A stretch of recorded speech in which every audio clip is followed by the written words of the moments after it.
உனக்கெல்லாம் பொறுமையா சொன்னாலாம் விளங்காது. எப்படி வைக்கணுமோ அப்படி வைக்கிற ஆப்பு. என்னடா வேடா போன? மாமா யாரு தெரியலம்மா. என்னங்க? என்ன இங்க நின்னு கத்திட்டு இருக்கீங்க? அக்கம் பக்கத்துல பார்க்க போறாங்க. உனக்கு ஓடி உள்ள போடிங்கறோம். என்னங்க? ஏய் போ. வர வர இந்த காக்கா தொல்லை ரொம்ப தாங்க முடியல. நான் போடுற பிச்சையில தின்னு கொழுத்து போய் இப்ப என் பங்கலையே கை வைக்கிறியா? பறக்கா வெட்டி காக்கா. அடுத்தவன் வச்சிருக்கிறது நமக்கே தான் பறக்கிற பேராசை. இத பார், மொத்தமா அழிஞ்சு போயிடுவேன். போப்பா. சு சு போப்பா. ஏத்தத்தை பத்தி அந்த கிழவிக்கு என்ன பேச்சு பேசுது பாரு. ஆரம்பிச்சு வச்சது நீ தானே? அப்பத்த அப்படிதான் பேசும். நீ உள்ள போ. என்ன சப்போர்ட்டா? நான் சப்போர்ட்டா? போ ஓடி உள்ள. உன்னா கோவப்பட்டுக்கிட்டு.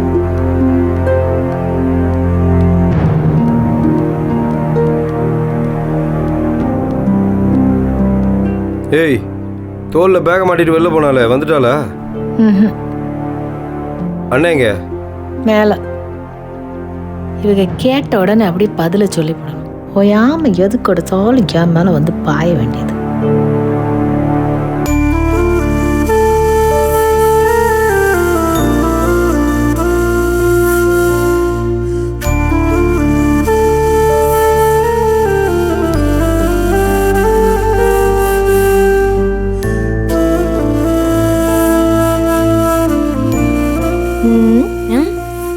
உனக்கு ஒரு 10% கிடைக்குமான்னு பாக்குறீங்களா? அது யாருக்கு வேணும்?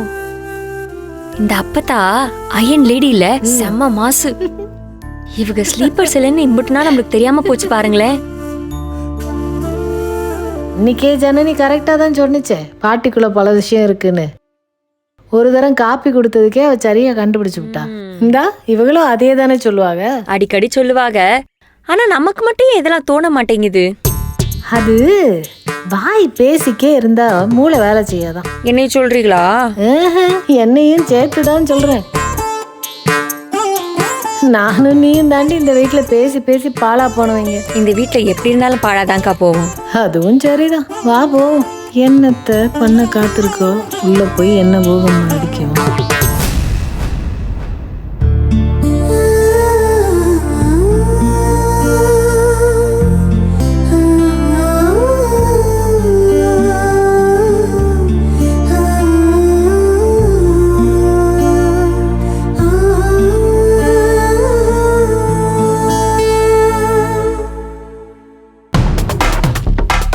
என்ன நினைச்சிட்டு இருக்க அந்த கிழவி? எல்லாம் இந்த பொண்ணு கொடுக்கிற தைரியமா? முன்னெல்லாம் பார்த்தா வாய பொத்துக்கிட்டு போவோம். இப்ப காக்கா ஓட்டுற மாதிரி நக்கல் பண்ணிட்டு தெரியுறியா? வச்சிருக்கேன் எல்லாருக்கும். டேய், இப்படியே தான் பேசிட்டு இருப்பியா நீ? விடுறா. முதல்ல என்ன காரியமோ அதை பார்க்கணும். இப்படி சும்மா கத்திட்டே இருக்க கூடாது. கொஞ்சம் அமைதியா இருக்கியா? இதுக்கு முடிவு கட்டியே ஆகணும். யோ 40% 40% இருந்தா தானே வாங்குவாங்க. விட்டுருவேண்ணா நானு. பாத்திரலாம் ஒரு கை. ஏண்டா ஏன் இப்படி பேசிட்டு இருக்க? வேற என்ன பேச சொல்றீங்க? டேய், நம்ம வேற மாதிரி பாப்போம்டா. சும்மா கத்திக்கிட்டே இருக்காத. என்ன வேற மாதிரி பாப்பீங்க நீங்க? டேய் கதிரு, ஏண்டா இப்படி கத்திக்கிட்டு இருக்க? என்னமா பண்ண சொல்றீங்க இப்போ? நான் ஏதாவது முடிவு பண்ணா ஆளுக்கு ஆளுக்கு வந்து என் கையை கட்டி போட்டுறீங்க. சரி சரி, நீ ஒண்ணும் பண்ணலனா. டேய், முதல்ல கத்தாம உட்கார்றா. என்னையப்பா சிரிச்சுக்கிறாங்க? கதிரு, நீ ஒண்ணும் பண்ணி கிழிக்க வேணாம். நீங்க 2 பேரும் வந்தா மேல வர சொன்னா உங்க அண்ணன். போடா, போய் அவனை பாரு. அவன் சொல்லுவான் என்ன பண்ணணும்னு. சும்மா கத்திக்கிட்டு சும்மா உட்காந்தானே இருக்காரு. பாத்துருவோம் என்ன நடக்குதுன்னு.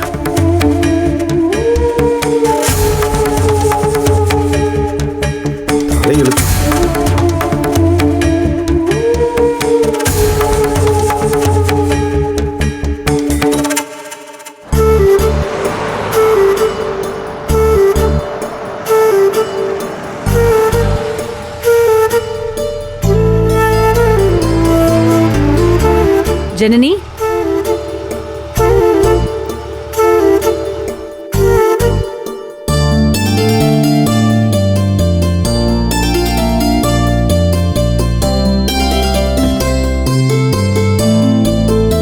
ஹாய் மேம், எப்படி இருக்கீங்க?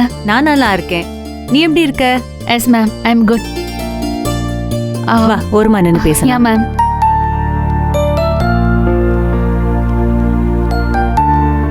உன் லைஃப்ல நடந்த நிறைய விஷயம் நான் கேள்விப்பட்டேன். உங்க அப்பா சொன்னாருன்னு கௌதம் பாவம் ரொம்ப ஃபீல் பண்ணி சொன்னான். I don't want to get myself too involved. First நீ எங்க இருக்க? மதுரையில தான் இருக்கியா? ஆமா மேம், இங்கே தான் இருக்கேன். நான் எங்க என் கனவை தொலைச்சனோ அங்க இருந்து தான் பல பேரோட கனவை நிஜமாக்கலான்னு முடிவெடுத்து வந்திருக்கேன். இன்னும் கொஞ்ச நாள் இங்க தான் இருப்பேன். எப்பவும் இருக்கிற அதே கான்ஃபிடன்ஸ். இந்த தடவை கொஞ்சம் அதிகமாவே இருக்கு மேம். ஆமா, இந்த பக்கம் எங்க? முக்கியமான வேலையா வந்தியா? இல்ல மேம், ஒரு ஜாப் ஆஃபர் வந்திருக்கு, அது சம்பந்தமா போயிட்டு ஓ இருக்கேன். ஓகே. புது கம்பெனில ஜாயின் பண்ண போறியா? இன்னும் நான் எங்கேயும் ஜாயின் பண்ணல மேம். ஆனஸ்டா சொல்லணும்னா எனக்கு செட் ஆகிற வேலையா பார்த்து எடுத்துக்கணும்னு தேடிட்டு இருக்கேன். ஜனனி, உன்ன மாதிரி ஒரு பொண்ணுக்கு என்னால ஒரு சின்ன சப்போர்ட் பண்ண முடிஞ்சா அது எனக்கு ரொம்ப சந்தோஷமா இருக்கும். அதுக்காக உன்னை என் கம்பெனில ஒர்க் பண்ணவான்னு கூப்பிட முடியாது, கூப்பிடவும் கூடாது. அது பர்சனலா உனக்கு ஒரு பெரிய ப்ராப்ளம் கிரியேட் பண்ணும். But I can refer you to some other friends companies. Would you like that? இன்னும் சொல்லணும்னா I can actually even recommend for you. Thank you ma'am, ஆனா வேண்டாம் ப்ளீஸ். ஏன்? உங்க வீட்டில் தெரிஞ்சா இது கூட ஒரு பெரிய ப்ராப்ளம் ஆக்குவாங்கன்னு நினைக்கிறியா? இல்ல மேம், அவங்க பேசுறத பத்தி எனக்கு பிரச்சனையும் இல்ல, கவலையும் இல்ல. இன்ஃபேக்ட் இப்ப அது என் வீடே இல்ல. சூழ்நிலைக்காக நான் இப்ப அங்க தங்கியிருக்கேன், அவ்வளவுதான். அதை தாண்டி அவங்க வந்து என்னை கேட்கவோ அவங்களுக்கு நான் பதில் சொல்லவோ எதுவுமே இல்ல. நான் அதுக்காக வேண்டான்னு சொல்லல. என்ன பர்சனலா உங்களுக்கு தெரியுமே தவிர வேலையை பொறுத்த வரைக்கும் எனக்கு எது வரும் எது வராது, நான் எதுல ஸ்ட்ராங் எதுல வீக் எதுவுமே உங்களுக்கு தெரியாது. ஏன், இன்ஃபேக்ட் எனக்கே இன்னும் தெரியாது. காலேஜ் முடிஞ்சதோ நேரா கல்யாணம் பண்ணிக்கிட்டேன். ப்ரொஃபஷனலா இன்னும் நான் எதையும் எக்ஸ்ப்ளோர் பண்ணவே இல்லை. அண்ட் இப்போ படிப்பை தாண்டி என் டொமைனை தாண்டி இந்த சொசைட்டிக்காக ஏதாவது செய்யணுங்கிற முடிவோட வந்திருக்கேன். ஸோ இந்த யூஷுவல் கார்ப்பரேட் கம்பெனிலலாம் போய் உட்காந்துக்கிட்டு கால்ஸ் எடுக்கிறது, கிளைண்ட் மீட்டிங் போறது, இது எதுவும் இப்போ இருக்கிற என் மைண்ட் செட்டுக்கு செட் ஆகாதுன்னு தோணுது. எனக்கு எது பிடிக்குதுன்னு முதல்ல நான் தெரிஞ்சுக்கணும். மனசுக்கு சாட்டிஸ்ஃபைங்காகவும் சொசைட்டிக்கு ஹெல்ப்ஃபுல்லாகவும் அட் த சேம் டைம் எக்கனாமிக்கலாக என்னை ஸ்டெபிளைஸ் பண்ணுறதுக்காகவும் நான் இப்போ வேலை தேடிட்டு இருக்கேன். என்னை நானே பில்ட் பண்ணிக்கணும்னு நினைக்கிறேன் மேம். யாரோட சப்போர்ட்டும் இல்லாமல் என் டேலண்ட்டை மட்டுமே நம்பி ஃப்ரம் ஸ்க்ராட்ச்ல இருந்து வளரணும்னு நான் ஆசைப்படுறேன். என்னை சப்போர்ட் பண்ற உங்களை மாதிரி ஆளுங்களுக்கு முன்னால என்னை தகுதிப்படுத்திக்கிட்டு சப்போர்ட் கேட்கணும்னு நான் நினைக்கிறேன். ஸோ இப்போதைக்கு எதுவும் வேண்டாம் ma'am. But maybe in future நிச்சயமா வருவேன். அப்பா வளர்ப்பு, செல்ஃப் ரெஸ்பெக்ட், செல்ஃப் வர்த், இது எதையும் விட்டு கொடுக்காம, எந்த சூழ்நிலைக்கும் வளைஞ்சு கொடுக்காம நம்ம கோல் அச்சீவ் பண்ணணும்னு உனக்கு சொல்லி கொடுத்து உங்க அப்பா நல்லா வளர்த்துருக்காருல்ல. Yeah ma'am. கௌதம் உங்க காலேஜ் லைஃப் பத்தியும் உங்க அப்பா வளர்ப்பு பத்தியும் சொன்னான். அதை கேட்டப்போ எனக்கு ஆச்சரியமும் இல்லை, அதிர்ச்சியும் இல்லை. ஏன்னா அதே மாதிரி ஒரு அப்பாவோட கண்டிப்புல வளர்ந்தவ தான் நானும். அதுக்கு முன்னாடி இருந்த சாருபாலாவே வேற. எல்லாத்துக்கும் ஒரு தயக்கம், ஒரு பயம், படிப்பை தவிர இந்த உலகத்துல வேற எதுவுமே இல்லைன்னு ஒரு நினைப்பு. That was me, Charubala. But fortunately எனக்கு எஸ்கேஆர் ஹஸ்பண்டாக கிடைச்சாரு. என்னை என்கரேஜ் பண்ணி மோட்டிவேட் பண்ணி என்னை இந்த நிலைமைக்கு கொண்டு வந்திருக்காரு.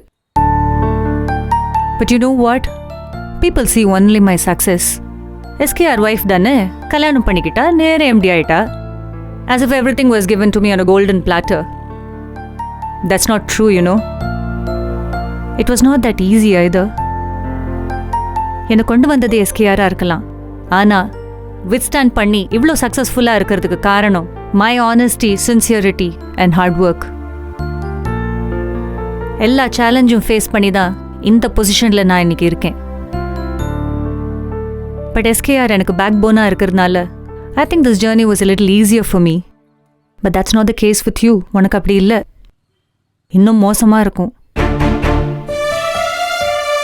எந்த சப்போர்ட்டும் இல்லாமல் நீ இந்த வேர்ல்டை ஃபேஸ் பண்ணணும்.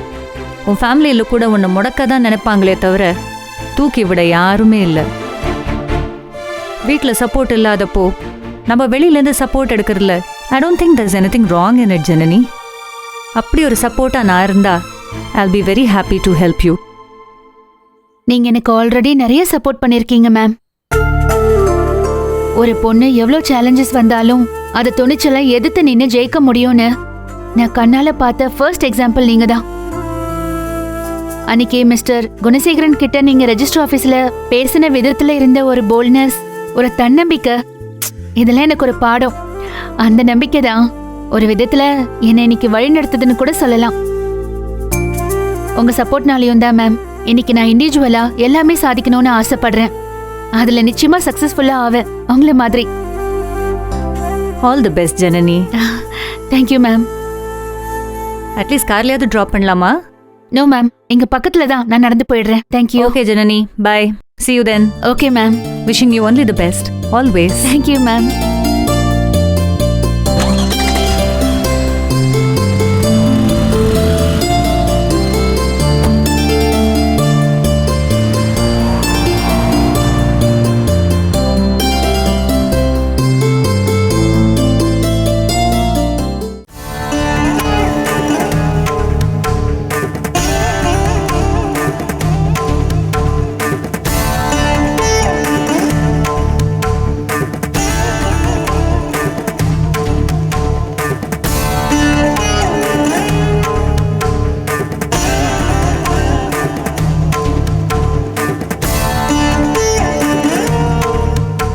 சாமி கோயில் பூஜைனாலே எனக்கு கண்ணெல்லாம் இருட்டிக்கிட்டு வருது.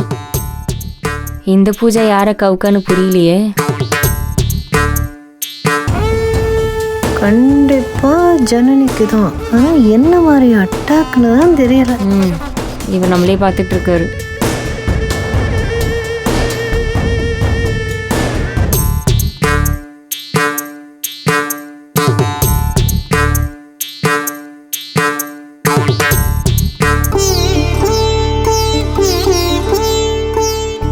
நந்தினி, உள்ள போய் சுத்தமான பால் சொம்புல ஊத்தி கொண்டு வா. இந்த பாக்கெட் பாலெல்லாம் எடுத்துட்டு வராதே.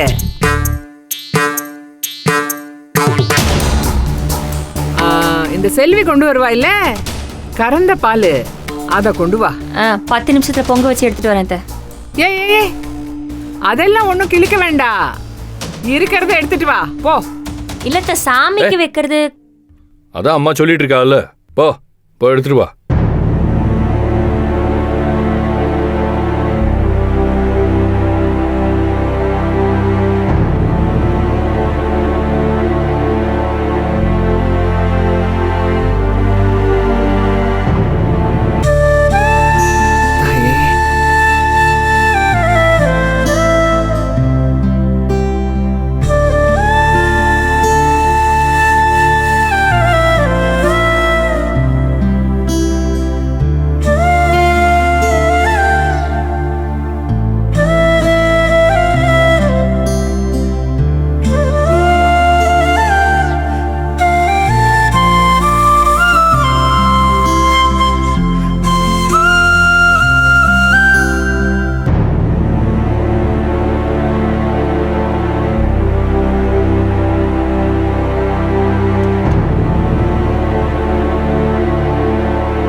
எதுக்கு இப்ப காய்ச்சாத பால்? பாக்கெட் பாலும் வேணாமா?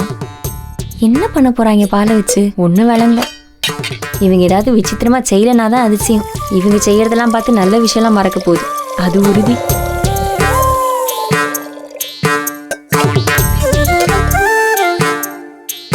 சீக்கிரம் வாமா.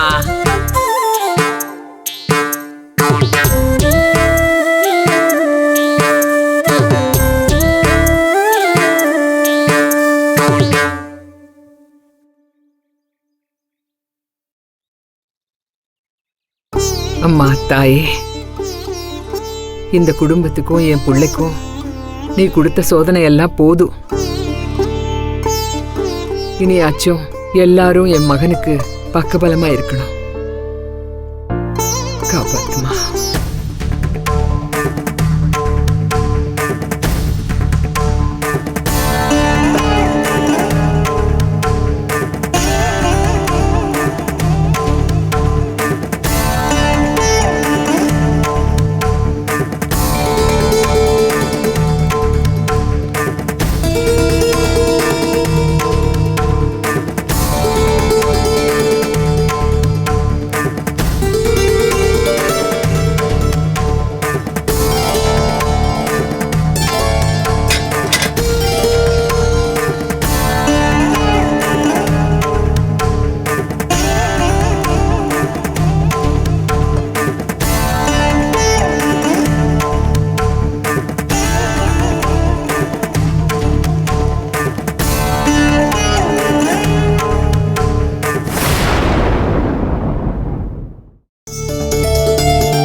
வாங்கப்பா, வந்து எல்லாரும் பால்ல சத்தியம் பண்ணுங்க.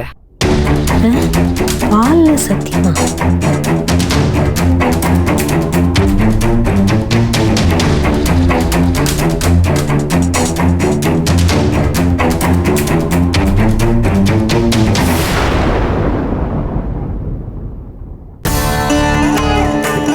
அண்ணன் சொன்னானேப்பா, அதே மாதிரி பண்ணுங்க.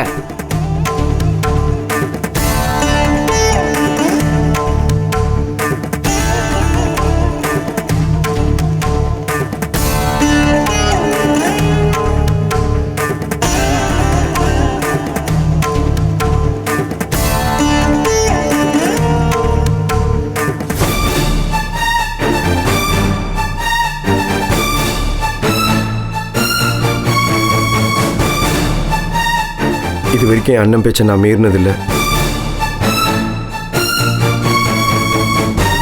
ஒரு சில இடத்துல அவரை நான் விட்டு கொடுத்தது ரொம்ப பெரிய தப்பு. எப்ப விட்டு கொடுத்தாரு? என்ன இது? என்னக்கா இது காமெடி பண்ணிட்டு இருக்கா? இனி அப்படி நான் செய்ய மாட்டேன். சத்தியமா செய்ய மாட்டேன். நான் அவர் பேச்சை மீறி அவர் பிடிக்காத எந்த விஷயத்தையும் இனிமேல் நான் செய்ய மாட்டேன். அவர் மனசை நான் நோகடிக்க மாட்டேம்மா. இது மீனாட்சி அம்மா ஆணையா சொல்றேன். சத்தியம்.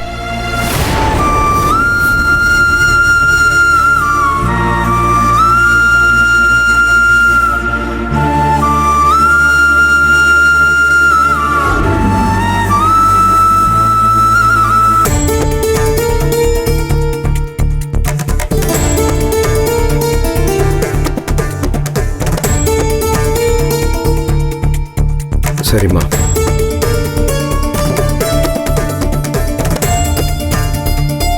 ஆத்தாடி, இதுதான் சத்திய சோதனை. ரூட்ல வர என்னக்கா இந்த ஆளு பால்ல சத்தியம் வாங்கிட்டு இருக்காரு? அம்புட்டு வெறி பிடிச்சு போச்சா? சத்தியம் தவறி பேச்சு மாறினா விபரீதம் ஆயிரும்க்கா. அதுக்காண்டி தாண்டி வாங்குறதே. இனிமே இவரை பார்க்கையிலேயே அவ அப்படியே நடுங்கி ஒடுங்கிடணும். நம்ம வெறும் சாட்சியா மட்டும் நின்றுட்டு அப்படியே ஒதுங்கி ஓடிடணும். இல்லையா நம்மளே அந்த வட்டத்துக்குள்ள கொண்டு வந்து கோத்து விட்டுருவாங்க. அப்ப போயிருவோமா?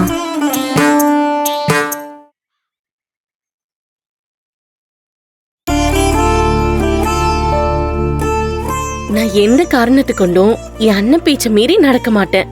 அவர் என்ன சொல்றாரோ அதை கேட்டுதான் எப்பவுமே நடப்பேன். இது சத்தியம். சத்தியம் பண்றது கூட வரட்டு கௌரவம். அறிவு கேட்டவங்க.